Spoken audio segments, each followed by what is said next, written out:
तो hello students, Ram Ram, हर हर महादेव, जय माता दी।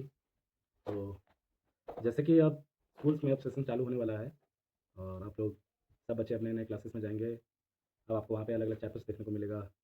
जैसे कि 9 क्लास के स्टूडेंट अब 10 में जाएंगे, 8 वाले 9 में जाएंगे। तो उन्हीं सभी चीज़ों को देखते हुए आज से हम शुरू करने वाले हैं चैप्टर्स को। और सबसे पहले आज हम लोग पढ़ने वाले हैं ज्योग्राफी का चैप्टर 1, क्लास 9 का ये वीडियो होने वाला है।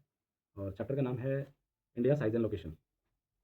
तो इस चैप्टर में हम लोग इंडिया के लोकेशन और उसके साइज़ के बारे में बात करेंगे और भारत का क्या पोजीशन है पूरे वर्ल्ड में, इसके बारे में भी हम लोग इस चैप्टर में डिस्कस करेंगे। तो मतलब इंडिया जो है एक बहुत ही बड़ा देश है और ये नॉर्दर्न हेमिस्फीयर में एग्जिस्ट करता है। और इसका जो लैटिट्यूडनल एक्सटेंट है वो है 8 डिग्री 4 नॉट नॉर्थ से लेकर के 37 डिग्री 6 नॉट नॉर्थ तक। और लॉन्गिट्यूडनल एक्सटेंट है 68 degree 7 not east and 97 degree 25 not east. तो भारत को दो बराबर भागों में बांटने का काम एक रेखा करती है, एक लाइन करता है। इस लाइन का नाम है हमारा ट्रॉपिक ऑफ कैंसर और ये है 23 डिग्री 30 नॉट नॉर्थ में। और ये जो लाइन जो है वो कौन कौन से स्टेट से होकर के गुजरती है, तो उन स्टेट्स का नाम है हमारा गुजरात, राजस्थान, मध्य प्रदेश, छत्तीसगढ़, झारखंड, वेस्ट बंगाल, त्रिपुरा और मिजोरम। अंडमान निकोबार ये भी एक आइलैंड है हमारे देश का और ये एग्जिस्ट करता है हमारे साउथ ईस्ट पार्ट में। और बे ऑफ बंगाल में लक्षद्वीप आइलैंड है, ये भी हमारे साउथ वेस्ट में है और ये अरेबियन सी में एग्जिस्ट करता है। तो ये दो मुख्य आइलैंड आइलैंड थे हमारे देश के। और साथ ही साथ इससे पहले 2004 से पहले एक और आइलैंड एग्जिस्ट करता था हमारे देश में, वो था हमारा इंदिरा पॉइंट। और ये उस टाइम 2004 में जो सुनामी आई थी इसके कारण से ये सबमर्ज्ड हो गया, है ना, यानी कि पानी के नीचे डूब गया। अब हम लोग नेक्स्ट बात करते हैं इंडिया के साइज का। तो जो भारत का जो एरिया है वो 3.28 मिलियन स्क्वायर किलोमीटर है और ये पूरे वर्ल्ड में 22.4% ऑक्यूपाई किए हुए total geographical area of world का। भारत जो है वो सेवंथ लार्जेस्ट कंट्री है वर्ल्ड में। और सबसे बड़ा कंट्री जो है वो रशिया है, उसके बाद कनाडा, उसके बाद यूएसए, चाइना, ब्राज़ील और ऑस्ट्रेलिया और देन इंडिया। इंडिया का जो लैंड बाउंड्री है यानी कि किनारे किनारे टोटल लैंड बाउंड्री है ये 15,200 किलोमीटर है। और कोस्टल लाइन बाउंड्री जो है वो 7,516.6 किलोमीटर है, यानी कि अगर हम समुद्र के चारों ओर अगर देखें तो ये कोस्टल लाइन बाउंड्री जो है वो 7,516.6 किलोमीटर है।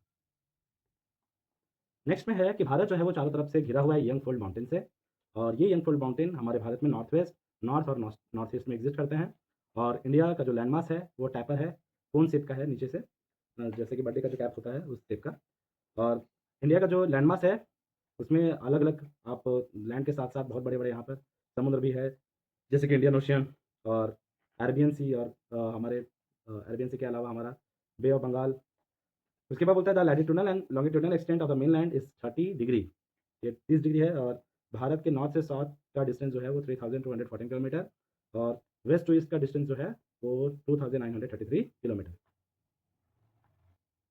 नेक्स्ट हम लोग बात करते हैं इंडियन स्टैंडर्ड टाइम के बारे में। तो भारत में 2 घंटे का टाइम लैग है हमारे ईस्ट टू वेस्ट के बीच, यानी कि हमारे ईस्ट में अगर हम बात करें तो अरुणाचल प्रदेश से लेकर के वेस्ट ऑफ गुजरात से गुजरात तक आपको 2 घंटे का टाइम का डिफरेंस देखने को मिलेगा।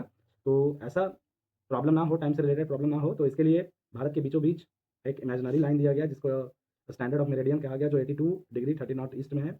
और ये पास होता है मिड ऑफ हमारे इंडिया, मिर्ज़ापुर, उत्तर प्रदेश। और इसी को माना गया इंडियन स्टैंडर्ड टाइम और ये दोनों पूरे इंडिया के लिए एग्जिस्ट करता है। और साथ ही साथ जो हमारा लैटिट्यूडनल एक्सटेंट है वो during of day and night, ये सभी जो है वो मेन तरीके से हम लोग अगर हम बात करें।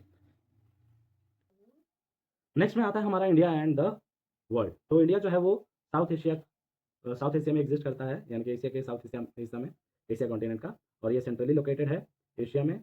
और जो हमारा ट्रांस इंडियन ओशन रूट जो है ये कनेक्ट करता है, यानी कि हमारे देश को कनेक्ट करता है बाकी यूरोपियन और वेस्टर्न कंट्रीज से, है ना। अब भारत जो है एक बहुत ही अच्छा भारत का लोकेशन है, क्योंकि भारत का जैसे कि हम लोग बात किए थे पीछे में कि भारत का कोस्टल लाइन बाउंड्रीज बहुत ज़्यादा है, 7,516.6 किलोमीटर है ना। यानी कि हम ये कह सकते हैं कि भारत जो है वो सबसे लॉन्गेस्ट कोस्ट लाइन एग्जिस्ट करता है हमारे इंडियन ओशन में। तो इसी के लिए, है ना, एक अकेला ओशन है जिसका नाम किस पर रखा गया है, एक कंट्री पर रखा गया। तो हमारा जो डेक्कन पेनिनसुला है वो मदद करता है एक तरीके से ट्रेड को बनाने में, व्यापार को बनाने में बाकी कंट्रीज़ के साथ।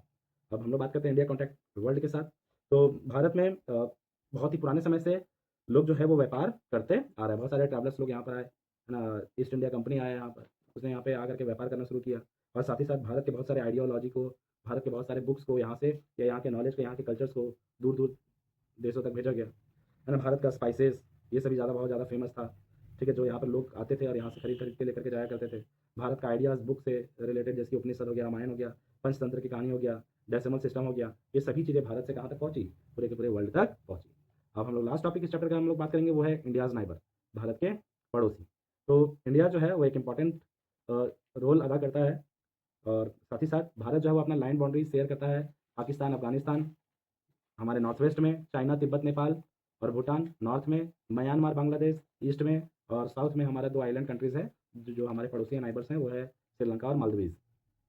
तो इंडिया इंडिया और श्रीलंका जो है वो सेपरेटेड है, एक बहुत ही छोटा नैरो चैनल से, है ना? जिसका नाम जो है वो पल्क स्ट्रेट और गल्फ ऑफ मन्नेर है और यही पल्क स्ट्रेट जो है इसी को हम लोग बोल सकते हैं या बोलते हैं, यही क्या है, एक राम सेतु है।